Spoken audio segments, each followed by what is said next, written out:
Hi everyone, ಎಲ್ಲರಿಗೂ Jnanadeepa academy ಚಾನಲ್ಗೆ ಸ್ವಾಗತ ಸ್ನೇಹಿತರೆ. ಜಿಯೋಗ್ರಫಿ ನಾನು ಕನ್ನಡದಲ್ಲಿ ನಾವು ಟೀಚ್ ಮಾಡ್ತಾ ಇದ್ದೀವಿ. ಒಂದು ಹೊಸ ಸೀರೀಸನ್ನು ಸ್ಟಾರ್ಟ್ ಮಾಡಿದ್ದೇವೆ. ಅದರದ ಮತ್ತೊಂದು ವಿಡಿಯೋಗೆ ತಮಗೆಲ್ಲ ಸ್ವಾಗತ ಕೋರುತ್ತಾ, ಇವತ್ತಿನ ಈ ವಿಡಿಯೋದಲ್ಲಿ ನಾವು ಪ್ರಮುಖ ಭೂ ಸ್ವರೂಪಗಳ ಬಗ್ಗೆ ನಾವು ತಿಳಿದುಕೊಳ್ಳೋಣ ಸ್ನೇಹಿತರೆ. ಪ್ರಮುಖ ಭೂಸ್ವರೂಪಗಳು ಇಂಗ್ಲೀಷ್ನಲ್ಲಿ ನಾವು ಏನು ಹೇಳ್ತೇವಪ್ಪ ಅಂತಂದರೆ ಲ್ಯಾಂಡ್ ಫಾರ್ಮ್ಸ್ ಅಂತ ನಾವು ಹೇಳ್ತೇವೆ, ಸರಿನಾ. ಲ್ಯಾಂಡ್ ಫಾರ್ಮ್ಸ್ ಯಾವೆಲ್ಲ ಭೂಮಿಯಲ್ಲಿ ಇಂಪಾರ್ಟೆಂಟ್ ಲ್ಯಾಂಡ್ ಫಾರ್ಮ್ಸ್ ಯಾವುದೆಲ್ಲ ಇದೆ.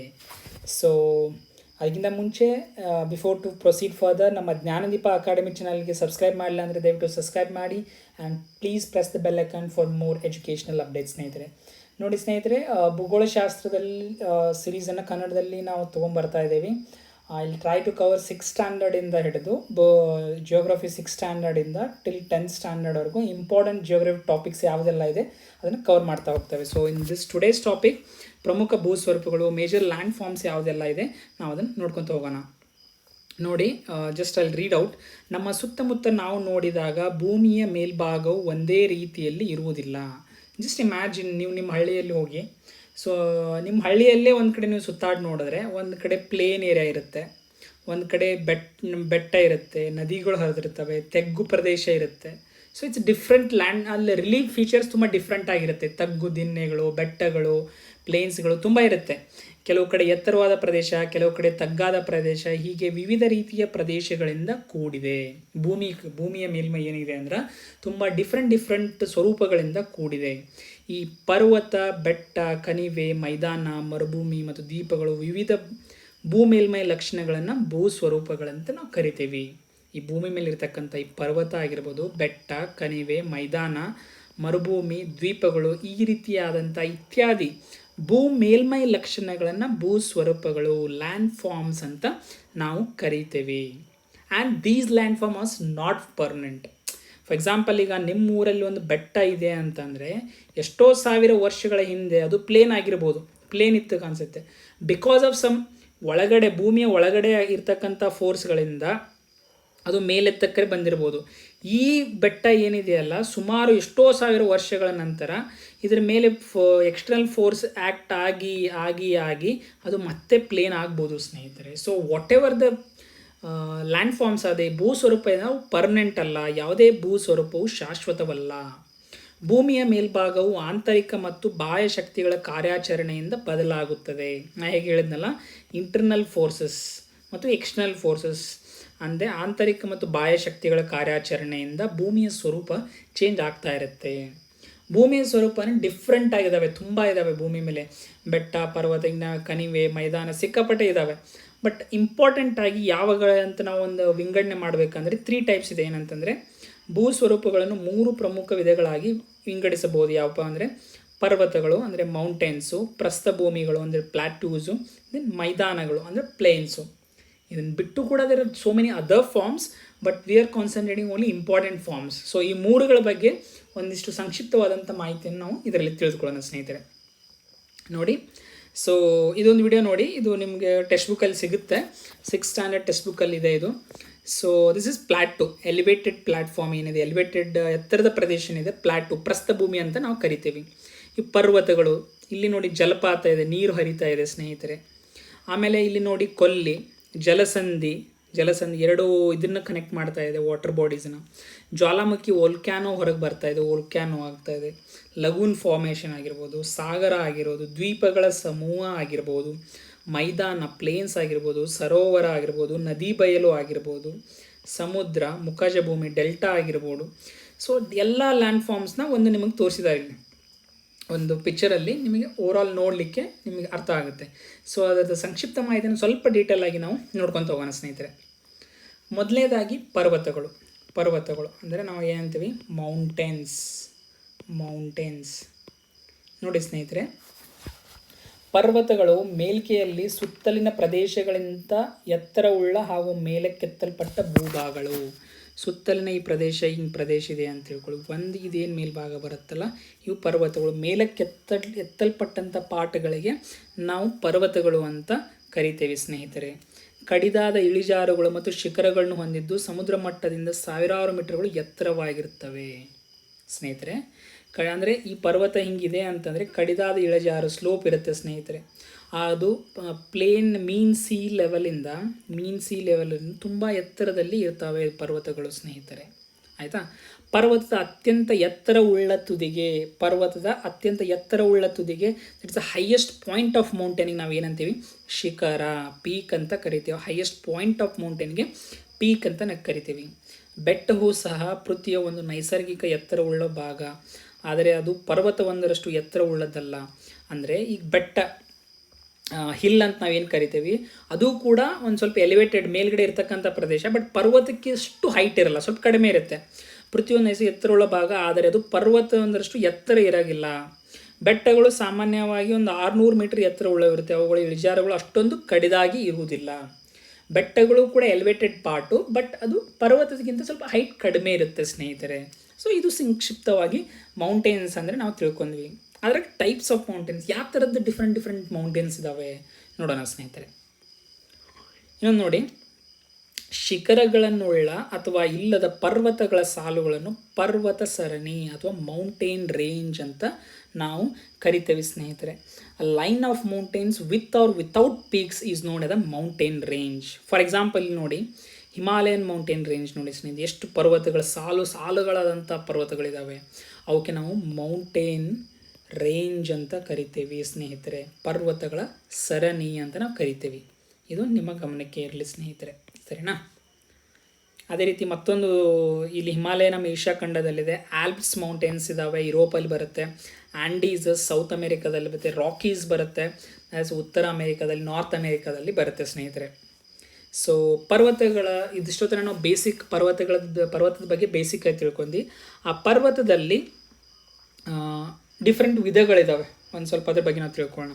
ಇಲ್ಲಿ ನೋಡಿ, ಪರ್ವತಗಳು ಸಾಮಾನ್ಯವಾಗಿ ಶಿಲಾಸ್ತರಗಳ ಮಡಿಕೆ ಮತ್ತು ಜ್ವಾಲಾಮುಖಿಗಳಂಥ ಆಂತರಿಕ ಶಕ್ತಿಗಳಿಂದ ನಿರ್ಮಾಣವಾಗುತ್ತವೆ. ಅಂದರೆ ಮೌಂಟೇನ್ಸ್ ಯಾವ ರೀತಿ ಫಾರ್ಮ್ ಆಗ್ತವೆ ಅಂದರೆ internal forces such as folding of rock layers ಅಥವಾ ವೋಲ್ಕ್ಯಾನೋಸ್ದಿಂದ ಅವು ಫಾರ್ಮೇಟ್ ಆಗ್ತವೆ ಸ್ನೇಹಿತರೆ.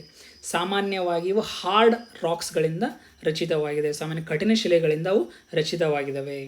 ಪರ್ವತಗಳು ಪುರಾತನ ಅಥವಾ ಇತ್ತೀಚೆಗೆ ನಿರ್ಮಾಣಗೊಂಡವು. Mountains may be old or ಇತ್ತಿತ್ತಲಾಗಿ ಆದಂಥ ಮೌಂಟೇನ್ಸ್, ಅವು ಯಂಗ್ ಮೌಂಟೇನ್ಸ್ ಇರ್ಬೋದು. ಫಾರ್ ಎಕ್ಸಾಂಪಲ್ ಹಿಮಾಲಯ ಮತ್ತು ಆಲ್ಪ್ ಮೌಂಟೇನ್ಸ್ ನಾವೇನಾದ್ರು ತೊಗೊಂಡ್ರೆ ದರ್ ಯಂಗ್ ಮೌಂಟೇನ್ಸ್ ಸ್ನೇಹಿತರೆ, ಸರಿನಾ? ಯಂಗ್ ಮೌಂಟೇನ್ ಇತ್ತೀಚಿನ ಪರ್ವತಗಳು. ಆದರೆ ಅಪಲೇಷಿಯನ್ಸ್, ಇವು ನಾರ್ತ್ ಅಮೆರಿಕಾದಲ್ಲಿರ್ತಕ್ಕಂಥ ಅಪಲೇಷಿಯನ್ ಮೌಂಟೇನ್ಸ್ ಆಗಿರ್ಬೋದು, ನಮ್ಮ ಭಾರತದಲ್ಲಿರ್ತಕ್ಕಂಥ ಅರಾವಳಿ ಮೌಂಟೇನ್ ರೇಂಜಸ್ ಆಗಿರ್ಬೋದು, ಇವು ಓಲ್ಡ್ ಮೌಂಟೇನ್ಸ್, ಪುರಾತನ ಮೌಂಟೇನ್ಸ್ ಅಂತ ನಾವು ಹೇಳ್ಬೋದು ಸ್ನೇಹಿತರೆ. ಅತ್ಯಂತ ಎತ್ತರವುಳ್ಳ ಪರ್ವತಗಳ ಅತಿ ಎತ್ತರ ಭಾಗಗಳು ಹಿಮದಿಂದ ಆವೃತವಾಗಿವೆ. ಫಾರ್ ಎಕ್ಸಾಂಪಲ್, ಇದೊಂದು ಪರ್ವತ ಇದೆ ಅಂದರೆ ಎತ್ತರದ ಪಾರ್ಟ್ ಏನಿದಾವಲ್ಲ, ಇವು ಹಿಮದಿಂದ ಆಗಿದ್ದಾವೆ ಸ್ನೇಹಿತರೆ. ಇದು ನಿಮ್ಮ ಗಮನಕ್ಕೆ ಇರಲಿ. ಅತ್ಯಂತ ಎತ್ತರವುಳ್ಳ ಪರ್ವತಗಳ ಅತಿ ಎತ್ತರ ಭಾಗಗಳು, ಇದು ಪರ್ವತ, ಅದರ ಎತ್ತರದ ಭಾಗ ಏನಿದಾವಲ್ಲ ಅವು ಐಸಿಂದ ಕೂಡಿರ್ತವೆ. ಇದು ನಿಮ್ಮ ಗಮನಕ್ಕಿರಲಿ ಸ್ನೇಹಿತರೆ.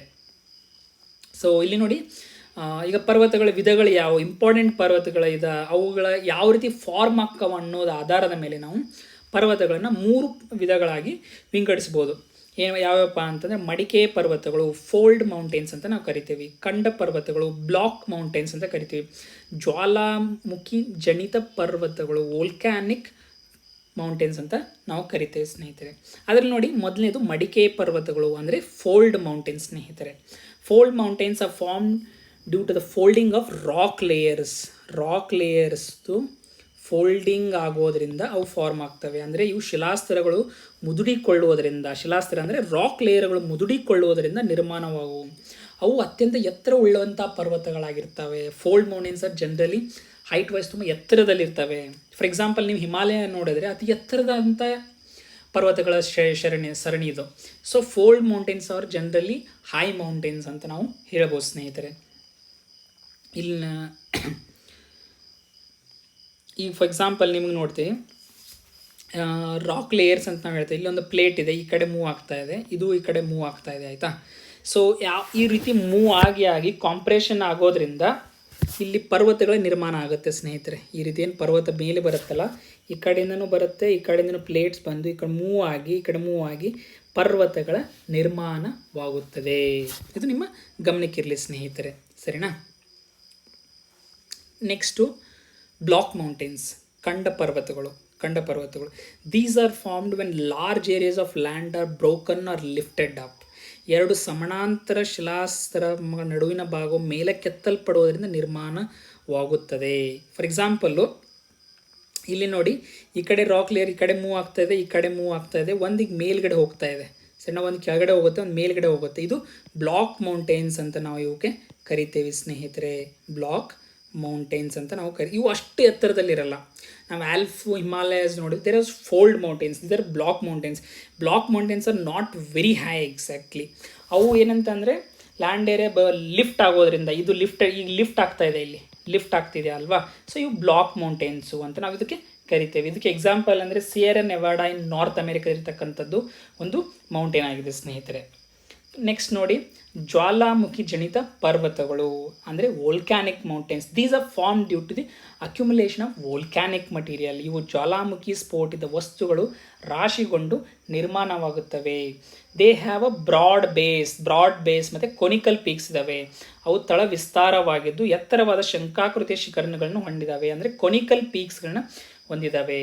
ಫಾರ್ ಎಕ್ಸಾಂಪಲ್ ಈ ವೋಲ್ಕ್ಯಾನಿಕ್ ಮೌಂಟೇನ್ಸ್ ಒಂದು ಎಕ್ಸಾಂಪಲ್ ಕೂಡ ಅಂದರೆ ಜಪಾನಿನ ಫೂಜಿಯಾಮಾ ಮತ್ತು ಆಫ್ರಿಕಾದ ಕಿಲಿಮಂಜಾರೋ ಮೌಂಟೇನ್ಸ್ ಅಂತ ನಾವು ಹೇಳ್ಬೋದು ಸ್ನೇಹಿತರೆ, ಸರಿನಾ. ಸೊ ಅಲ್ಲಿ ಶೋ ಒಂದು ಫೋಟೋ ಏನಪ್ಪ ಅಂತಂದರೆ ಇಲ್ಲಿ ನೋಡಿ, ವೋಲ್ಕ್ಯಾನೋ ಇರಪ್ಟ್ ಆಗ್ತಾನೇ ಇದೆ. As volcano comes down, this lava comes down ಅಲ್ವಾ, ಸಾಲಿಡಿಫೈ ಆಗಿ ಅಕ್ಯುಮುಲೇಟ್ ಆಗಿ ನಿಮಗೆ ವೋಲ್ಕ್ಯಾನಿಕ್ ಮೌಂಟೇನ್ ಫಾರ್ಮೇಷನ್ ಆಗುತ್ತೆ ಸ್ನೇಹಿತರೆ. ಸೊ ಇದು ನಿಮ್ಮ ಗಮನಕ್ಕಿರಲಿ.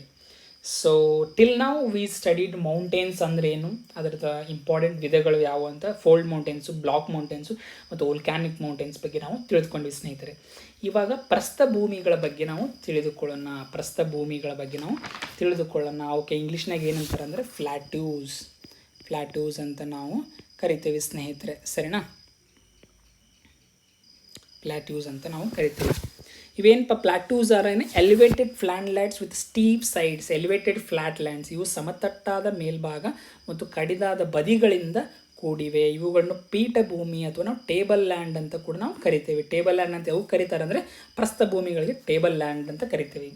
ಸಾಮಾನ್ಯವಾಗಿ ಪ್ರಸ್ಥಭೂಮಿಗಳು ಸುತ್ತಲಿನ ಪ್ರದೇಶಗಳಿಂದ ಎತ್ತರವಾಗಿದ್ದು ಸಣ್ಣ ಪ್ರಮಾಣದ ಏರಿಕೆಗಳನ್ನು ಹೊಂದಿರ್ತವೆ. ಕೆಲವು ಪ್ರಸ್ಥಭೂಮಿಗಳು ವಿಶಾಲವಾಗಿವೆ. ನಮ್ಮ ಭಾರತದ ದಕ್ಕನ್ ಪ್ರಸ್ಥಭೂಮಿ ಅದಕ್ಕೊಂದು ಉದಾಹರಣೆ. ವಿಶಾಲವಾದಂಥ ಪ್ರಸ್ಥಭೂಮಿಗೊಂದು ಉದಾಹರಣೆ ಅಂದರೆ ನಮ್ಮ ದಕ್ಕನ್ ಪ್ರಸ್ಥಭೂಮಿ ಭಾರತದಲ್ಲಿರ್ತಕ್ಕಂಥದ್ದು. ಅವಕ್ಕೆ ಇನ್ನೊಂದು ಹೆಸರು ಏನಂತಂದರೆ ಪ್ರಸ್ಥಭೂಮಿಗೆ ಟೇಬಲ್ ಲ್ಯಾಂಡ್, ಪೀಠಭೂಮಿ ಅಂತ ಅನ್ನೋದು ಇದು ನಿಮ್ಮ ಗಮನಕ್ಕಿರಲಿ ಸ್ನೇಹಿತರೆ. ಕೆಲವೊಂದು ಫ್ಲಾಟೋಗಳು ಪ್ರಸ್ಥಭೂಮಿಗಳು ಸಮುದ್ರ ಮಟ್ಟದಿಂದ ತುಂಬ ಎತ್ತರದಲ್ಲಿರ್ತವೆ, ಅಂದರೆ ತುಂಬ ಕಂಪೇರಿಟಿವ್ಲಿ ತುಂಬ ಹೈ ಇರ್ತವೆ. ಫಾರ್ ಎಕ್ಸಾಂಪಲ್ ನೋಡಿ, ಟಿಬೇಟಿಯನ್ ಪ್ರಸ್ಥಭೂಮಿ ಇದು ಏಷ್ಯಾದಲ್ಲಿ ಬರುತ್ತೆ. ಟಿಬೇಟಿಯನ್ ಪ್ರಸ್ಥಭೂಮಿ ಇದು ಜಗತ್ತಿನಲ್ಲಿ ಅತಿ ಎತ್ತರದಲ್ಲಿ ಇರ್ತಕ್ಕಂಥ ಪ್ರಸ್ಥಭೂಮಿಯಾಗಿದೆ. ಜಗತ್ತಿನಲ್ಲಿಯೇ ಅತಿ ಎತ್ತರದಲ್ಲಿರ್ತಕ್ಕಂಥ ಪ್ರಸ್ಥಭೂಮಿಯಾಗಿದೆ. ಆದ್ದರಿಂದ ಇದಕ್ಕೆ ಪ್ರಪಂಚದ ಮೇಲ್ಛಾವಣಿ ಅಂತ ಕರೀತಾರೆ, ರೂಫ್ ಆಫ್ ದ ವರ್ಲ್ಡ್ ಎಂದು ಕರೀತಾರೆ. ಅದಕ್ಕೆ ಟಿಬೇಟಿಯನ್ ಪ್ರಸ್ಥಭೂಮಿಗೆ, ಸರಿನಾ, ಟಿಬೇಟಿಯನ್ ಪ್ರಸ್ಥಭೂಮಿಗೆ ಪ್ರಪಂಚದ ಮೇಲ್ಛಾವಣಿ ಅಂತ ಕರೀತಾರೆ ಸ್ನೇಹಿತರೆ. ನಿಮಗೆ ಪ್ರಶ್ನೆ ಬರ್ಬೋದು, ಪ್ರಪಂಚದ ಮೇಲ್ಛಾವಣಿ ಎಂದು ಯಾವ ಪ್ರಸ್ಥಭೂಮಿಗೆ ಕರೀತಾರಂತ ಕೇಳಿದ್ರೆ ಟಿಬೇಟಿಯನ್ ಪ್ರಸ್ಥಭೂಮಿ ಅಂತ ನೀವು ಹೇಳಬೇಕು ಸ್ನೇಹಿತರೆ. ನಿಮ್ಮ ಗಮನಕ್ಕಿರಲಿದು. ನೋಡಿ ಸ್ನೇಹಿತರೆ, ಇವಾಗ ಪ್ರಸ್ಥಭೂಮಿ ಅಂದರೆ ಏನಂತ ಒಂದು ಬೇಸಿಕ್ ಆಗಿ ನೋಡಿದ್ವಿ. ಪ್ರಸ್ಥಭೂಮಿಯಲ್ಲಿ ಇರ್ತಕ್ಕಂಥ ಇಂಪಾರ್ಟೆಂಟ್ ವಿಭಾಗಗಳು ಯಾವ ಪ್ರಮುಖ ವಿಧಗಳಿದ್ದಾವೆ ಅನ್ನೋದು ನೋಡೋಣ. ಅಂತರ್ಪರ್ವತ ಪ್ರಸ್ಥಭೂಮಿ, ಇಂಟರ್ ಮೌಂಟೇನ್ ಪ್ಲಾಟೂಸ್, ಪರ್ವತಪಾದ ಪ್ರಸ್ಥಭೂಮಿ, ಪಿಡಮೌಂಟ್ ಪ್ಲಾಟೂಸ್, ಖಂಡಾಂತರ ಪ್ರಸ್ಥಭೂಮಿಗಳೇ ಅಂದರೆ ಕಾಂಟಿನೆಂಟಲ್ ಪ್ಲಾಟೂಸ್. ನೋಡಿ ಸ್ನೇಹಿತರೆ, ಫಸ್ಟ್ನೇದು ನೋಡಿ ಅಂತರಪರ್ವತ ಪ್ರಸ್ಥಭೂಮಿಗಳು. ಇವೇನಂತಂದರೆ these are enclose by high mountain ranges. ಅಂದರೆ ಪ್ರಸ್ಥಭೂಮಿ ಅದೇನು ಪ್ಲಾಟೂ ಇರುತ್ತಲ್ಲ, ಆ ಕಡೆ ಈ ಕಡೆ ಮೌಂಟೇನ್ಗಳಿಂದ ಸುತ್ತುವರೆದುಕೊಂಡಿರುತ್ತದೆ, ಸುತ್ತಲೂ ಪರ್ವತ ಸರಣಿಗಳಿಂದ ಸುತ್ತುವರೆದಿರುತ್ತದೆ. ಫಾರ್ ಎಕ್ಸಾಂಪಲ್ ಟಿಬೇಟಿಯನ್ ಪ್ರಸ್ಥಭೂಮಿ, ಬೊಲಿವಿಯಾ ಪ್ರಸ್ಥಭೂಮಿ, ಅದು ಸೌತ್ ಅಮೆರಿಕಾದಲ್ಲಿ ಬರುತ್ತೆ. ಇಲ್ಲಿ ನೋಡಿ ಸ್ನೇಹಿತರೆ, ಇಂಟರ್ ಮೌಂಟೇನ್ ಪ್ಲಾಟೂ ಅಂದರೆ ನಾವೇನು ಹೇಳಿದ್ವಲ್ಲ, ಅಂತರ್ಪರ್ವತ ಪ್ರಸ್ಥಭೂಮಿಗೆ ಈ ರೀತಿ ಇರುತ್ತೆ. ಇಲ್ಲಿ ಎಲಿವೇಟೆಡ್ ಲ್ಯಾಂಡ್ ಇದೆ, ಬಟ್ ಇಲ್ಲಿ ಮೌಂಟೇನ್ ರೇಂಜ್ಗಳಿದೆ, ಮೌಂಟೇನ್ ರೇಂಜ್ ಅಂದರೆ ಸುತ್ತು ಕಡೆನೂ ಇದು ಪರ್ವತಗಳ ಸರಣಿಯಿಂದ ಕೂಡಿರುತ್ತೆ, ನಡು ಪ್ಲಾಟೋ ಇದೆ, ಪ್ರಸ್ಥಭೂಮಿ ಇದೆ. ಇದಕ್ಕೆ ಇಂಟರ್ ಮೌಂಟೇನ್ ಪ್ರಸ್ಥಭೂಮಿ ಅಂತ ನಾವು ಕರಿತೇವೆ. ಕನ್ನಡದಲ್ಲಿ ಅಂತರ್ಪರ್ವತ ಪ್ರಸ್ಥಭೂಮಿ ಅಂತ ನಾವು ಕರಿತೇವೆ ಸ್ನೇಹಿತರೆ. ನೆಕ್ಸ್ಟ್ ನೋಡಿ, ಪರ್ವತಪಾದ ಪ್ರಸ್ಥಭೂಮಿ ಅಂದರೆ ಪಿಡಮಾಂಟ್ ಪ್ಲಾಟೂಸ್, ಒಂದು ಕಡೆ ಪರ್ವತಗಳಿಂದಲೂ ಮತ್ತು ಇನ್ನೊಂದು ಕಡೆ ಮೈದಾನ ಅಥವಾ ಸಾಗರಗಳಿಂದ ಸುತ್ತುವರೆದಿರ್ತದೆ. ಇದಕ್ಕೆ ನಾವು ಪರ್ವತಪಾದ ಪ್ರಸ್ಥಭೂಮಿ ಅಥವಾ ಪಿಡಮೌಂಟ್ ಪ್ಲಾಟೂಸ್ ಅಂತ ನಾವು ಕರಿತೇವೆ. ಪೆಟಗೋನಿಯನ್ ಪ್ರಸ್ಥಭೂಮಿ, ಸೌತ್ ಅಮೆರಿಕಲ್ಲಿರ್ತಕ್ಕಂಥ ಪೆಟಗೋನಿಯನ್ ಪ್ರಸ್ಥಭೂಮಿ ಇದಕ್ಕೊಂದು ಉದಾಹರಣೆ ಸ್ನೇಹಿತರೆ. ಇಲ್ಲಿ ನೋಡಿ ಸ್ನೇಹಿತರೆ, ಇಲ್ಲಿ ನೋಡಿ ಒಂದು ಕಡೆ ಮೌಂಟೇನ್ ಇದೆ, ಇನ್ನೊಂದು ಕಡೆ ಸಿ ಇದೆ. ನಿಮಗೆ ಇನ್ನೊಂದು ಕಡೆ ಸಿ ಇದೆ, ಒಂದು ಸೈಡ್ ಪ್ಲೇನರ ಇರ್ಬೋದು ಅಥವಾ ಸೀನಾದರೂ ಇರ್ಬೋದು. ಈ ಒಂದು ಪ್ಲಾಟೂಗೆ ಏನಂತ ಕರೆ ಪಿಡಮೌಂಟ್ ಪ್ಲಾಟೂ ಅಂತ ನಾವು ಕರಿತೇವೆ, ಅಥವಾ ಪರ್ವತಪಾದ ಪ್ರಸ್ಥಭೂಮಿಗಳು ಅಂತ ನಾವು ಕರಿತೇವೆ ಸ್ನೇಹಿತರೆ. ನೆಕ್ಸ್ಟ್ ನೋಡಿ, ಖಂಡಾಂತರ ಪ್ರಸ್ಥಭೂಮಿಗಳು ಅಂದರೆ continental plateaus. These are formed by the extensive uplift of the continents or spread of ಲಾವಾದಿಂದ ಆಗಿರುತ್ತೆ. ಖಂಡಾಂತರ ಭಾಗ ಮೇಲೆತ್ತುವಿಕೆ ಅಥವಾ ಹರಡುವಿಕೆಯಿಂದ ನಿರ್ಮಾಣ ಆದಂಥವು. ಉದಾಹರಣೆಗೆ ವಾಯು ದಕ್ಕನ್ ಪ್ರಸ್ಥಭೂಮಿ ಅಂದರೆ ನಮ್ಮ ಭಾರತದಲ್ಲಿರ್ತಕ್ಕಂಥ ವಾಯು ದಕ್ಕನ್ ಪ್ರಸ್ಥಭೂಮಿ ಇದಕ್ಕೆ ಎಕ್ಸಾಂಪಲ್. ನಾರ್ತ್ ವೆಸ್ಟರ್ನ್ ಡೆಕ್ಕನ್ ಪ್ಲಾಟೂ ಅಂತ ನಾವೇನು ಹೇಳ್ತೀವಿ ಇಂಗ್ಲೀಷಲ್ಲಿ, ಅದಕ್ಕೆ ಇದು ಉದಾಹರಣೆ ಆಗಿದೆ ಸ್ನೇಹಿತರೆ. ನೆಕ್ಸ್ಟು ಸೊ ಇಲ್ಲಿವರೆಗೂ ನಾವು ಮೌಂಟೇನ್ಸ್ ನೋಡಿದ್ವಿ, ಪರ್ವತಗಳು. ಆಮೇಲೆ ಪ್ಲಾಟೂಸ್ ನೋಡಿದ್ವಿ, ಅಂದರೆ ಪ್ರಸ್ಥಭೂಮಿಗಳನ್ನು ನೋಡಿದ್ವಿ. ಅವುಗಳ ಬೇಸಿಕ್ ಕೌಂಟ್ ತಿಳ್ಕೊಂಡು ಅದರಲ್ಲಿರ್ತಕ್ಕಂಥ ವಿಧಗಳ ಬಗ್ಗೆ ನಾವು ತಿಳ್ಕೊಂಡ್ವಿ. ಭೂಸ್ವರೂಪಗಳ ಅಥವಾ ಲ್ಯಾಂಡ್ ಫಾರ್ಮ್ಸ್ನ ಇನ್ನೊಂದು ಪ್ರಮುಖ ವಿಧ ಯಾವುದಪ್ಪ ಅಂತಂದರೆ ಮೈದಾನಗಳು ಸ್ನೇಹಿತರೆ. ಇಂಗ್ಲೀಷ್ನಲ್ಲಿ ಪ್ಲೇನ್ಸ್ ಅಂತ ನಾವು ಕರಿತೇವೆ ಸ್ನೇಹಿತರೆ, ಪ್ಲೇನ್ಸ್ ಅಂತ ಕರಿತೀವಿ. ವಿಶಾಲವಾದ ಸಮತಟ್ಟಾದ ಅಥವಾ ಸ್ವಲ್ಪವೇ ಏರಿತಗಳುಳ್ಳ ತಗ್ಗಾದ ಭೂಭಾಗವನ್ನು ಮೈದಾನ ಎಂದು ನಾವು ಕರಿತೇವೆ. These are extensive areas of flat or undulating land, usually low lands ಅಂತ ಅವನ್ನ ಏನು ಕರಿತೀವಿ ಪ್ಲೇನ್ಸ್ ಅಂತ ಕರಿತೀವಿ. Economically they are very important. Economically ಯಾಕಂದರೆ ಅಗ್ರಿಕಲ್ಚರ್ ಮಾಡಲಿಕ್ಕೆ ತುಂಬ ಹೆಲ್ಪ್ಫುಲ್ ಆದಂಥ ಏರಿಯಾ ಅಂತಂದರೆ ಪ್ಲೇನ್ ಸ್ನೇಹಿತರೆ. ಪ್ಲೇನ್ ಇತ್ತಂದರೆ ಅಗ್ರಿಕಲ್ಚರ್ ಮಾಡಲಿಕ್ಕೆ ನಿಮಗೆ ಕಷ್ಟ ಕಡಿಮೆ, ಫಲವತ್ತಾದಂಥ ಮಣ್ಣಿರುತ್ತೆ. ಪ್ಲೇನ್ಸಲ್ಲಿ ನೀವು ಮಾಡ್ಬೋದು, ಅಂದರೆ ವ್ಯವಸಾಯ ಮಾಡ್ಬೋದು. Economically it's very important plains. ಬಹಳಷ್ಟು ಮೈದಾನಗಳು ನದಿಗಳು ಸವೆಸಿ ಸಾಗಿಸಿ ತಂದ ರವೆ, ಮಡ್ಡಿ ಮತ್ತು ಮರಳಿನಂಥ ವಸ್ತುಗಳ ಸಂಚಯನದಿಂದ ನಿರ್ಮಾಣವಾಗಿವೆ. ಮತ್ತೆ ಕೆಲವು ಮೈದಾನಗಳು ಹಿಮನದಿ, ಮಾರುತ, ಅಲೆಗಳ ಕಾರ್ಯಗಳಿಂದ ರಚನೆಯಾಗಿದೆ. ಫಾರ್ ಎಕ್ಸಾಂಪಲ್, ನೀವು ನದಿ ಕಣಿವೆ ಮತ್ತು ಸಮುದ್ರ ತೀರಗಳ ಉದ್ದಕ್ಕೂ ಅನೇಕ ಮೈದಾನಗಳನ್ನು ನೋಡ್ಬೋದು. ಉದಾಹರಣೆ ಗಂಗಾ ನದಿ ಬಯಲು ಮತ್ತು ಅದರ ಮುಖಜ ಭೂಮಿ. ಗಂಗಾ ನದಿ ಮತ್ತು ಅದರ ಡೆಲ್ಟಾ ಅಂತ ನಾವು ಹೇಳ್ತೇವೆ. ಅಂದರೆ ಜನರಲಿ ದೀಸ್ ಪ್ಲೇನ್ಸ್ ಹೆಂಗೆ ಮಾಡ್ತಾರೆ ಅಂದರೆ ಡಿಪಾಸಿಷನಿಂದ ಆಗ್ಬೋದು, ಅಥವಾ ಸಮ್ ಪ್ಲೇನ್ಸ್ ಆರ್ ಫಾರ್ಮ್ಡ್ ಒಂದು ಗ್ಲೇಸಿಯರ್ಸು, ವಿಂಡ್ಸು, ವೇವ್ಸು, ಇವುಗಳಿಂದ ಕೂಡ ನಿರ್ಮಾಣ ಪ್ಲೇನ್ಸ್ ಆಗಿರ್ತವೆ. ತುಂಬ ನದಿಗಳು ಏನಪ್ಪ ಅಂತಂದರೆ so many plains along the river valleys and in coastal areas. Example ಯಾವ್ದು ಕೊಟ್ಟಿದ್ದಾರೆ ಅಂದರೆ ಗಂಗಾ ಪ್ಲೇನ್ಸು ಮತ್ತು ಗಂಗಾ ಡೆಲ್ಟಾ. ಸರಿನಾ? ಇದು ನಿಮಗೆ ಗಮನಕ್ಕಿರಲಿ ಸ್ನೇಹಿತರೆ. ಈಗ ನೋಡಿ, ಮೈದಾನಗಳ ವಿಧಗಳು ಎಷ್ಟಿದ್ದಾವೆ. ಮೈದಾನಗಳಂದ್ರೆ ಏನು ಬೇಸಿಕ್ ತಿಳ್ಕೊಂಡ್ವಿ. ಮೈದಾನಗಳು ಎಷ್ಟು ವಿಧಗಳಿದ್ದಾವೆ? There are 3 types of plains. They are ರಚನಾ ಮೈದಾನಗಳು ಅಂದರೆ ಸ್ಟ್ರಕ್ಚರಲ್ ಪ್ಲೇನ್ಸ್, ಆಮೇಲೆ ಸವೆತದಿಂದಾದ ಮೈದಾನಗಳು ಅಂದರೆ ಇರೋಜ್ನಲ್ ಪ್ಲೇನ್ಸ್, ಸಂಚಯನದಿಂದಾದ ಮೈದಾನಗಳು ಅಂದರೆ ಡಿಪಾಸಿಷನಲ್ ಪ್ಲೇನ್ಸ್ ಅಂತ ನಾವು ಕರಿಬೋದು ಸ್ನೇಹಿತರೆ. ಫಸ್ಟ್ ನೋಡಿ, ರಚನಾ ಮೈದಾನಗಳು ಅಥವಾ ಸ್ಟ್ರಕ್ಚರಲ್ ಪ್ಲೇನ್ಸ್ ಅಂತ ನಾವು ಏನು ಕರಿತೀವಿ.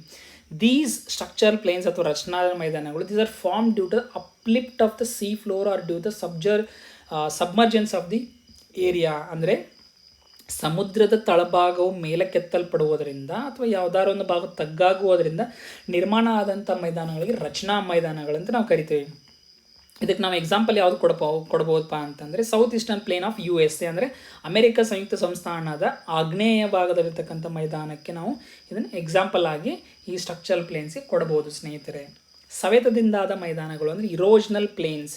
ಇವು ಹೆಂಗೆ ಫಾರ್ಮ್ ಆಗ್ತವೆ ಅಂದರೆ ಇರೋಜನ್ ಆಫ್ ಮೌಂಟೇನ್ಸ್ ಅಥವಾ ಪ್ಲ್ಯಾಂಟೋ, ಈ ಪರ್ವತಗಳಿರ್ತಾವೆ ಅಥವಾ ಪ್ರಸ್ಥಭೂಮಿಗಳೇನಿರ್ತಾವೆ ಇವು ಸವೆತಕ್ಕೊಳಗಾಗುವುದರಿಂದ ಮೈದಾನಗಳ ನಿರ್ಮಾಣ ಆಗುತ್ತೆ. ಇವು ಪರ್ವತ ಮತ್ತು ಪ್ರಸ್ಥಭೂಮಿಗಳು ಸವೆತಕ್ಕೊಳಗಾಗಿ ತಗ್ಗು ಮೈದಾನಗಳಾಗಿ ನಿರ್ಮಾಣವಾಗುತ್ತವೆ ಸ್ನೇಹಿತರೆ. ಫಾರ್ ಎಕ್ಸಾಂಪಲ್, ಸೈಬೀರಿಯಾದ ಪಶ್ಚಿಮ ಭಾಗದ ಪ್ಲೇನು ಇದಕ್ಕೆ ಎಕ್ಸಾಂಪಲ್ಲು ಸ್ನೇಹಿತರೆ, ನಿಮ್ಗೆ ಗಮನಕ್ಕಿರಲಿ ಇದು.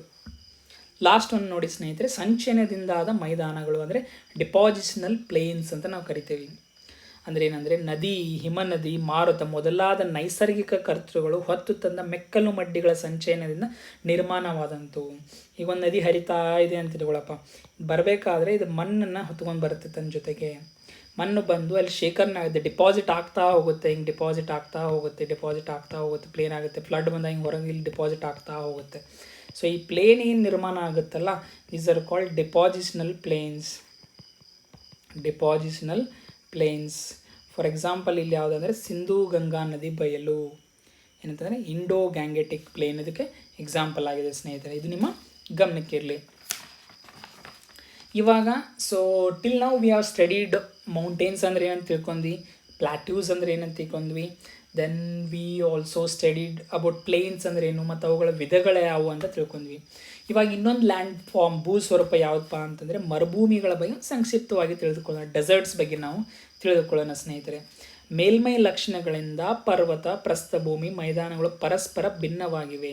ವಾಯುಗುಣದ ಪರಿಣಾಮದಿಂದ ಮರುಭೂಮಿಗಳು ನಿರ್ಮಾಣವಾಗಿವೆ ಅಂತ ಹೇಳ್ತಾರೆ. ಏನು ಹೇಳ್ತಾರಪ್ಪ ಅಂತಂದರೆ deserts are the results of ಕ್ಲೈಮೇಟದ ಇಫೆಕ್ಟ್ದಿಂದ ಆಗಿರ್ತಕ್ಕಂಥ ಒಂದು ಭೂಸ್ವರೂಪ ಯಾವುದಪ್ಪ ಅಂತಂದರೆ ಡೆಸರ್ಟ್ಸ್ ಅಂತ ನಾವು ಹೇಳ್ಬೋದು. ಅವು ಹಗಲಿನ ವೇಳೆಯಲ್ಲಿ ಅತಿ ಶಾಖದಿಂದಲೂ ಮತ್ತು ರಾತ್ರಿ ವೇಳೆಯಲ್ಲಿ ಶೀತವಾಗಿರುತ್ತವೆ. ಅಂಡ್ ಮಾರ್ನಿಂಗ್ ಟೈಮಲ್ಲಿ ಸಿಕ್ಕಾಪಟ್ಟೆ ಹೀಟ್ ಇರುತ್ತೆ, hot during the day and quite cold during the night. Land ಇದ್ದದ್ದು ಏನಿರುತ್ತೆ ಇದು ನಿಮ್ಗೆ ಗಮನಕ್ಕಿರಲಿ, ಲ್ಯಾಂಡ್ ಏನಿರುತ್ತಲ್ವ ಅತಿ ಬೇಗ ಹೀಟ್ ಆಗುತ್ತೆ, ಸನ್ಲೈಟ್ ಬಂದಾಗ ಅತಿ ಬೇಗ ಹೀಟ್ ಆಗುತ್ತೆ. ಅದೇ ರೀತಿ ಕತ್ತಲೆ ಯಾವಾಗ ಆಗುತ್ತಲ್ಲ ಅತಿ ಬೇಗ ಲ್ಯಾಂಡಿಂದ ಹೀಟ್ ಲಾಸ್ ಕೂಡ ಆಗುತ್ತೆ ಸ್ನೇಹಿತರೆ. ಎಷ್ಟು ಬೇಗ ಹೀಟ್ ಆಗುತ್ತೋ ಅಷ್ಟು ಲಾಸ್ ಆಗುತ್ತೆ. ಅದಕ್ಕೆ ಮರುಭೂಮಿ ಮಾರ್ನಿಂಗ್ ಟೈಮಲ್ಲಿ ಸಿಕ್ಕಾಪಟ್ಟೆ ಹೀಟ್ ಇರುತ್ತೆ, ನೈಟ್ ಟೈಮಲ್ಲಿ ಹೀಟ್ ಲಾಸ್ ಆಗೋದ್ರಿಂದ ಬೇಗ ಕೂಲ್ ಆಗುತ್ತೆ ಸ್ನೇಹಿತರೆ. ಇದು ನಿಮ್ಮ ಗಮನಕ್ಕಿರಲಿ, ಸರಿನಾ. ಕನಿಷ್ಠ ಪ್ರಮಾಣದ ಮಳೆಯನ್ನು ಪಡೆಯುತ್ತವೆ ಹಾಗೂ ಅವು ಪ್ರಮುಖವಾಗಿ ಶುಷ್ಕವಾಗಿರುತ್ತವೆ. ಆದುದರಿಂದ ಮರುಭೂಮಿ ಒಂದು ವಿಸ್ತಾರವಾದಂಥ ಶುಷ್ಕ ಪ್ರದೇಶ ಅಂತ ನಾವು ಹೇಳ್ಬೋದು. ಅಂದರೆ ಅತಿ ಕಡಿಮೆ ಪ್ರಮಾಣದ ರೈನ್ಫಾಲ್ ಆಗುತ್ತೆ ಸ್ನೇಹಿತರೆ ಮರುಭೂಮಿಗಳಲ್ಲಿ. ಅಲ್ಲಿ ತುಂಬ ಡ್ರೈ ಲ್ಯಾಂಡ್ ಇರುತ್ತೆ, ಅದಕ್ಕೆ ಅವನು ಒಂದು ವಿಸ್ತಾರವಾದಂಥ ಡ್ರೈ ಲ್ಯಾಂಡ್ ಅಂತ ನಾವು ಕೂಡ ಮರುಭೂಮಿಗಳಿಗೆ ಹೇಳ್ಬೋದು. ಮೇಲ್ಮೈಯಲ್ಲಿ 1/5 5/1 ಭಾಗವು ಮರುಭೂಮಿಗಳಿಂದ ಆವೃತವಾಗಿದೆ. ಅಂದರೆ deserts occupy about 1/5 of the earth surface. ನಮ್ಮ ಭೂಮಿ ಇಷ್ಟು ದೊಡ್ಡದಿದೆ ಅಂದರೆ ಅದರದ್ದು 1/5 ಪಾರ್ಟ್ನ ಡೆಸರ್ಟ್ಸೇ ಅಕ್ಯುಪೈ ಮಾಡುತ್ತೆ. ಇದು ನಿಮ್ಮ ಗಮನಕ್ಕಿರಲಿ ಸ್ನೇಹಿತರೆ, ಸರಿನಾ. ಮರುಭೂಮಿಗಳು ಶಿಲಾಮಯ ಮತ್ತು ಮರಳುಮಯವಾಗಿರಬಹುದು. ಅವು ರಾಕ್ಸಿಂದನೂ ಕೂಡಿರ್ಬೋದು ಅಥವಾ ಸ್ಯಾಂಡಿಂದನೂ ಕೂಡಿರ್ಬೋದು. ಫಾರ್ ಎಕ್ಸಾಂಪಲ್ ಅಂಟಾರ್ಟಿಕ್ ಮತ್ತು ಯುರೋಪ್ಗಳನ್ನು ಹೊರತುಪಡಿಸಿ ಉಳಿದೆಲ್ಲ ಖಂಡಗಳಲ್ಲಿ ಮರುಭೂಮಿಗಳಿವೆ. ಇವು ನಿಮ್ಮ ಗಮನಕ್ಕಿರಲಿ. ಅಂಟಾರ್ಟಿಕ್ಕು ಮತ್ತು ಯುರೋಪ್ ಖಂಡಗಳನ್ನು ಹೊರತುಪಡಿಸಿ ಅಂದರೆ ಇವೆರಡು ಖಂಡಗಳಲ್ಲಿ ಮರುಭೂಮಿ ಇಲ್ಲ, ಬೇರೆ ಎಲ್ಲ ಖಂಡಗಳಲ್ಲಿ ಮರುಭೂಮಿ ಇದೆ ಅಂತ ಹೇಳ್ತಾರೆ ಸ್ನೇಹಿತರೆ. ಸಹರಾ ಮರುಭೂಮಿ ಪ್ರಪಂಚದಲ್ಲೇ ವಿಶಾಲವಾದಂಥ ಮರುಭೂಮಿ. ಇದು ನಿಮ್ಮ ಗಮನಕ್ಕಿರಲಿ. ಕೆಲವು ಮರುಭೂಮಿಗಳ ನಡುವೆ ಒಯಾಸಿಸ್ಗಳಿವೆ. ಏನಪ್ಪ ಇದು? ಫಸ್ಟ್ ಒಯಾಸಿಸ್ ಅಂದರೆ ಏನಂತ ನಿಮಗೆ ಗೊತ್ತಿರಬೇಕು ಸ್ನೇಹಿತರೆ. Oasis are the places in deserts where underground water comes to the surface through springs. ಅಂದರೆ ಮರುಭೂಮಿಯ ಯಾವ ಭಾಗದಲ್ಲಿ ಅಂತರ್ಜಲವು ಚಿಲುಮೆಯ ರೂಪದಲ್ಲಿ ಹೊರಬರುವುದೋ ಅದನ್ನು ಒಯಾಸಿಸ್ ಅಂತ ನಾವು ಕರಿತೀವಿ. ಇದು ಅಲ್ಲಿಯ ಸಸ್ಯ ಮತ್ತು ಮಾನವ ವಸತಿಯ ಬೆಳವಣಿಗೆ ನೆರವಾಗುತ್ತದೆ. ಹಿಂಗಿಷ್ಟು ಒಂದು ಒಯಾಸಿಸಲ್ಲಿ ವಾಟರ್ ಬಂದಿದೆ ಅಂತಂದರೆ ಅದರ ಸುತ್ತಮುತ್ತ ಪ್ಲಾಂಟೇಶನ್ ಬರಲಿಕ್ಕೆ ಪ್ಲಾಂಟ್ಸ್ ಬರಲಿಕ್ಕೆ ಹೆಲ್ಪ್ ಆಗುತ್ತೆ. ಮತ್ತು ಅಲ್ಲಿ ಮಾನವ ವಸತಿ ಆಗಲಿಕ್ಕೆ, ಯಾಕಂದರೆ ನೀರಿನ ಸೌಲಭ್ಯ ಇದೆ ಅಂದರೆ ಮಾನವ ವಸತಿಗಳ ಬೆಳವಣಿಗೆ ಆಗಲಿಕ್ಕೆ ಅದು ಸೌಲಭ್ಯವನ್ನು ಮಾಡಿಕೊಡುತ್ತದೆ. ಸೊ ಒಯಾಸಿಸ್ ಅಂದರೆ ನಿಮಗೆ ಅರ್ಥ ಆಯಿತು ಅಂತ ಅನ್ಕೋತೀನಿ ಸ್ನೇಹಿತರೆ. ಸೊ ಮರುಭೂಮಿ ಹೀಗಿರುತ್ತೆ, ನೀವು ಫೋಟೋದಲ್ಲಿ ನೋಡ್ಬೋದು ಸ್ನೇಹಿತರೆ. ಮರುಭೂಮಿ ಫುಲ್ಲು ಸ್ಯಾಂಡಿ ಇರುತ್ತೆ ಅಥವಾ ಶಿಲೆಗಳಿಂದ ಕೂಡಿರ್ಬೋದು. ನಿಮಗೆ ಮರಗಳು ಸಿಗೋದೇ ಇಲ್ಲ ಇಲ್ಲಿ. ನೋ ಟ್ರೀ ಸಿಕ್ಕರೂ ಕೂಡ ಅಲ್ಲೊಂದಿಲ್ಲೊಂದು ಡೆಸರ್ಟ್ಸಲ್ಲಿ ಇರ್ತಕ್ಕಂಥ ಒಂದಿಷ್ಟು ನಿಮಗೆ ಮರಗಳು ಸಿಗುತ್ತೆ ನಿಮಗೆ, ಹೊರತು ಬೇರೆ ಯಾವುದೂ ನಿಮಗೆ ಮರಗಳು ಅಲ್ಲಿ ಸಿಗಲ್ಲ. ಅಲ್ಲಿಗೆ ಹೊಂದಿಕೊಂಡಿದ್ದಂಥ ಒಂದಿಷ್ಟು ಮರಗಳನ್ನು ಬಿಟ್ಟರೆ ನಿಮಗೆ ಯಾವುದೇ ರೀತಿಯ ಅಂಥ ಮರಗಳು ನಿಮಗೆ ಮರುಭೂಮಿಯಲ್ಲಿ ಕಂಡು ಬರಲ್ಲ. ಅಲ್ಲಿಗೆ ಹೊಂದ್ಕೊಂಡಿರ್ತ ಸ್ವಲ್ಪ ಮರಗಳು ನಿಮಗೆ ಅಲ್ಲಿ ಸಿಗಬಹುದು ಸ್ನೇಹಿತರೆ. ಈ ಖರ್ಜೂರ ನೋಡಿ, ಮೋಸ್ಟ್ ಆಫ್ ದ ಟೈಮ್ ಅದು ನಿಮಗೆ ಡೆಸರ್ಟ್ಸಲ್ಲೇ ಬೆಳೆಯುತ್ತೆ, ಸರಿನಾ. ಸೊ ಅದು ನಿಮಗೆ ಗೊತ್ತಿರಲಿ ಸ್ನೇಹಿತರೆ. ನೆಕ್ಸ್ಟ್ ಇನ್ನೊಂದು ಲ್ಯಾಂಡ್ ಫಾರ್ಮ್ ಯಾವುದಪ್ಪ ಅಂತಂದರೆ, ಈಗ ನಾವು ಇಷ್ಟೊತ್ತನ ಮರುಭೂಮಿ ನೋಡಿದ್ವಿ, ಇವಾಗ ದ್ವೀಪಗಳ ಬಗ್ಗೆ ನಾವು ತಿಳಿದುಕೊಳ್ಳೋಣ. ಭೂಮಿಯ ಸ್ವರೂಪಗಳಲ್ಲಿ ಇನ್ನೊಂದು ಯಾವುದಪ್ಪ ಅಂದರೆ ದ್ವೀಪಗಳು, ಐಸ್ಲ್ಯಾಂಡ್ಸ್ ಅಂತ ನಾವೇನು ಕರಿತೀವಿ, ಅದ್ರ ಬಗ್ಗೆ ನಾವು ಸಂಕ್ಷಿಪ್ತವಾಗಿ ತಿಳಿದುಕೊಳ್ಳೋಣ ಸ್ನೇಹಿತರೆ. ಒಂದು ದ್ವೀಪವೆಂದರೆ ಸಾಗರ, ಸಮುದ್ರ, ಸರೋವರ ಅಥವಾ ನದಿಗಳಲ್ಲಿ ಸುತ್ತಲೂ ನೀರಿನಿಂದ ಆವರಿಸಿದ ಚಿಕ್ಕ ಭೂಭಾಗ, ಸರಿನಾ. An island is an area of land surrounded by water. Islands are found in ocean, seas, lakes or rivers, ಸರಿನಾ. ನೀರಿನಿಂದ ಆವೃತ, ಎಲ್ಲ ಕಡೆಯೂ ನೀರಿನಿಂದ, ಇದೊಂದು ಭೂಭಾಗ ಆಯ್ತು ಅಂತ ಅಂದ್ಕೊಳ್ಳಿ, ಇದು ಲ್ಯಾಂಡ್ ಪಾರ್ಟ್ ಅಂತ ಅಂದ್ಕೊಳ್ಳಿ ನೀವು. ಎಲ್ಲ ಕಡೆಯೂ ನೀರು, ವಾಟರ್ ಇದೆ ಅಂತ ಅಂದ್ಕೊಳ್ಳಿ. Then this is called island. This is called as island. ನೀರಿನಿಂದ ಆವರಿಸಿದಂಥ ಒಂದು ಭೂಭಾಗಕ್ಕೆ ನಾವು ಐಲ್ಯಾಂಡ್ ಅಥವಾ ದ್ವೀಪ ಎಂದು ನಾವು ಒಂದು ಕರಿತೇವೆ. ಇದು ಒಂದು ವಿಧದ ಭೂಸ್ವರೂಪ. ಅತಿ ಚಿಕ್ಕ ದ್ವೀಪಗಳನ್ನು ಐಲೆಟ್ ಅಂತ ನಾವು ಕರಿತೇವೆ ಅಥವಾ ಕಿರು ದ್ವೀಪ ಅಂತ ನಾವು ಕರಿತೇವೆ. Very small islands are known as islets. Group of ಐಲ್ಯಾಂಡಿಗೆ ಏನಂತ ಕರಿತಂದ್ರೆ ಆರ್ಚಿಪೆಲಾಗೋ. ಗ್ರೂಪ್ ಆಫ್ ಐಲ್ಯಾಂಡಿಗೆ ದ್ವೀಪಸ್ತೋಮ ಅಥವಾ ಆರ್ಚಿಪೆಲಾಗೋ ಅಂತ ನಾವು ಕರಿತೇವೆ. ಎಕ್ಸಾಂಪಲ್ ಯಾವ್ದು ಕೊಟ್ಟಾರಪ್ಪ ಅಂತಂದರೆ ಟಿಯರಾ ಡೆಲ್ ಫಿಗೋ, ಇಂಡೋನೇಷಿಯನ್ ಐಲ್ಯಾಂಡ್ಸ್ ಏನಿದೆಯಲ್ಲ, ಇಂಡೋನೇಷ್ಯಾ ಇರತಕ್ಕಂಥ ಈ ಆರ್ಚಿಪೆಲಾಗೋ ಗ್ರೂಪ್ ಆಫ್ ಐಲ್ಯಾಂಡ್ದು ಎಕ್ಸಾಂಪಲ್ ಕೊಟ್ಟಿದ್ದಾರೆ ಸ್ನೇಹಿತರೆ. ನೋಡಿ, ಇದು ಐಲ್ಯಾಂಡು ಸುತ್ತು ಕಡೆ ನೀರಿನಿಂದ ಆವೃತವಾಗಿದೆ. ಇದು ಭೂಭಾಗ, ನಿಮಗೆ ಇದು ಭೂಭಾಗ, ಸುತ್ತು ಕಡೆನೂ ನಿಮಗೆ ನೀರಿನಿಂದ ಆವೃತ ಆಗಿದೆ. So this is island. So ಇದು ನಿಮ್ಮ ಗಮನಕ್ಕಿರಲಿ ಸ್ನೇಹಿತರೆ. ಸೊ ನಾನು ಹೇಳ್ತಾ ಇದ್ದೀನಲ್ಲ, ಆರ್ಚಿಪೆಲಾಗೋ ಗ್ರೂಪ್ ಆಫ್ ಐಲ್ಯಾಂಡ್ಸ್, 1 2 3 4 ಈ ಚಿಕ್ಕ ಚಿಕ್ಕ ಐಲ್ಯಾಂಡ್ಸು ಇಷ್ಟು ಆಯಿತಾ. ಗ್ರೂಪ್ ಆಫ್ ಐಲ್ಯಾಂಡ್ಸ್ ಇವೇನಿದಾವಲ್ಲ ಇವಕ್ಕೆಲ್ಲನೂ ಸೇರಿ ಆರ್ಚಿಪೆಲಾಗೋ ಅಂತ ನಾವು ಕರಿತೇವೆ ಸ್ನೇಹಿತರೆ. ಗ್ರೂಪ್ ಆಫ್ ಐಲ್ಯಾಂಡ್ಗೆ ನಾವು ಆರ್ಚಿಪೆಲಾಗೋ ಅಂತ ಕರಿತೇವೆ ಸ್ನೇಹಿತರೆ. ದ್ವೀಪಗಳ ಸಮೂಹ ಅಂತ ನಾವು ಹೇಳ್ಬೋದು. ಇದು ನಿಮ್ಮ ಗಮನಕ್ಕಿರಲಿ ಸ್ನೇಹಿತರೆ. ಸೊ ದ್ವೀಪಗಳಲ್ಲಿ ಎಷ್ಟು ವಿಧ ಇದ್ದಾವೆ, ಸಂಕ್ಷಿಪ್ತವಾಗಿ ಯಾವ ಐಲ್ಯಾಂಡಲ್ಲಿ ಯಾವ ವಿಧ ಅಂತ ನಾವು ತಿಳ್ಕೊಳ್ಳೋಣ. ಫಸ್ಟ್ ಪ್ರಮುಖವಾಗಿ 2 ಕಾಂಟಿನೆಂಟಲ್ ಐಲ್ಯಾಂಡ್ಸ್ ಅಂದರೆ ಖಂಡಾಂತರ ದ್ವೀಪಗಳು, ಇನ್ನೊಂದು ಓಷಾನಿಕ್ ಐಲ್ಯಾಂಡ್ ಅಂದರೆ ಸಾಗರಿಕ ದ್ವೀಪಗಳು. ಖಂಡಾಂತರ ದ್ವೀಪಗಳು ಏನಪ್ಪ ಅಂತಂದರೆ ಖಂಡದ ಪ್ರಧಾನ ಭೂಭಾಗದಿಂದ ಪ್ರತ್ಯೇಕಗೊಂಡು ನಿರ್ಮಾಣ ಆದಂಥ ದ್ವೀಪಗಳು. ಈಗ ಒಂದು ಭೂಭಾಗ ಇದೆ ಅಂದರೆ ಇದರಿಂದ ಕಟ್ಟಾಗಿ ನೀರಿನ ಸಮುದ್ರದಲ್ಲಿ ಹೋಗಿ ಇದು ಹಾಗೆ ಇತ್ತಂದರೆ ಉಳಿದಿತ್ತಂತಂದರೆ ಇದಕ್ಕೆ ನಾವು ಖಂಡಾಂತರ ದ್ವೀಪ ಅಂತ ನಾವು ಕರಿತೀವಿ. Example Greenland, island are the examples for continental islands ಅಂದರೆ ಖಂಡಾಂತರ ದ್ವೀಪಗಳು. ಸಾಗರಿಕ ದ್ವೀಪಗಳು ಅಂದರೆ ಓಷಾನಿಕ್ ಐಲ್ಯಾಂಡ್ಸ್. ಸಾಗರ ದ್ವೀಪಗಳು ಬಹುವಾಗಿ ಜ್ವಾಲಾಮುಖಿ ವಸ್ತುಗಳ ಸಂಚಯದಿಂದ ಸಾಗರಗಳ ಮಧ್ಯದಲ್ಲಿ ನಿರ್ಮಾಣವಾಗಿರ್ತವೆ. ಹೀಗಾಗಿ ಇವುಗಳನ್ನು ಜ್ವಾಲಾಮುಖಿ ದ್ವೀಪ ಅಂತ ಕೂಡ ಕರಿತೇವೆ. ಅಂದರೆ ಓಷಾನಿಕ್ ಐಲ್ಯಾಂಡ್ಸ್ ಅಥವಾ ಸಾಗರಿಕ ದ್ವೀಪಗಳನ್ನು ಜ್ವಾಲಾಮುಖಿ ದ್ವೀಪ ಅಂತ ನಾವು ಕರಿತೇವೆ. ಎಕ್ಸಾಂಪಲ್ ಸುಮೋತ್ರಾ, ಇಂಡೋನೇಷ್ಯಾದಲ್ಲಿರ್ತಕ್ಕಂಥ ಸುಮೋತ್ರಾ ಐಲ್ಯಾಂಡ್ಸ್ ಸ್ನೇಹಿತರೆ. ಅದೇ ರೀತಿ ನೋಡಿ, ಹವಳದ ಹುಳುಗಳಿಂದ ಕಟ್ಟಲ್ಪಟ್ಟ ದಿಣ್ಣೆಗಳನ್ನು ಹವಳದ ದ್ವೀಪ ಅಥವಾ ಕೋರಲ್ ಐಲ್ಯಾಂಡ್ಸ್ ಅಂತ ನಾವು ಕರಿತೇವೆ ಸ್ನೇಹಿತರೆ. ಇದು ನಿಮ್ಮ ಗಮನಕ್ಕಿರಲಿ. ಅಂದರೆ some islands are form by coral polyps. ಅವನ್ನ ಏನಂತ ನಾವು ಕೋರಲ್ ಐಲ್ಯಾಂಡ್ ಅಂತ ಕರಿತೇವೆ. ನಮ್ಮ ಭಾರತದಲ್ಲಿರ್ತಕ್ಕಂಥ ಲಕ್ಷದ್ವೀಪ ಐಲ್ಯಾಂಡು ಕೋರಲ್ ಐಲ್ಯಾಂಡ್ಗೆ ಒಂದು ಎಕ್ಸಾಂಪಲ್. ಈ ಕೋರಲ್ ನಿಮಗೆ ಎಕ್ಸಾಂಪಲ್ ಕೇಳ್ಬೋದು, ಲಕ್ಷದ್ವೀಪ ಐಲ್ಯಾಂಡು ಅಥವಾ ಲಕ್ಷದ್ವೀಪವು ಯಾವ ರೀತಿಯಾದಂಥ ದ್ವೀಪವಾಗಿದೆ, ಖಂಡಾಂತರ ದ್ವೀಪ, ಸಾಗರಿಕ ದ್ವೀಪ ಅಥವಾ ಕೋರಲ್ ದ್ವೀಪ ಅಂತ, ಇದು ಹವಳದ ದ್ವೀಪ ಅಂತ ಕೇಳಿದ್ರೆ ಹವಳದ ದ್ವೀಪ ಅಂತೇಳಿ ಆನ್ಸರ್ ಮಾಡಬೇಕು ಸ್ನೇಹಿತರೆ. So thank you so much for viewing our videos. ನೋಡಿ ಸ್ನೇಹಿತರೆ, ನಾವು ಕನ್ನಡದಲ್ಲಿ ಜಿಯೋಗ್ರಫಿ ಸೀರೀಸ್ನ ತರ್ತಾ ಇದ್ದೀವಿ. So from 6th standard to 6th ಸ್ಟ್ಯಾಂಡರ್ಡಿಂದ ಹಿಡಿದು ಟು 10th ಸ್ಟ್ಯಾಂಡರ್ಡ್ವರೆಗೂ ಇಂಪಾರ್ಟೆಂಟ್ ಜಿಯೋಗ್ರಫಿ ಟಾಪಿಕ್ಸ್ನ ಕವರ್ ಮಾಡ್ತಾ ಹೋಗ್ತೇವೆ. So do subscribe to our channel for more educational updates. Thank you so much. We'll see in the next video.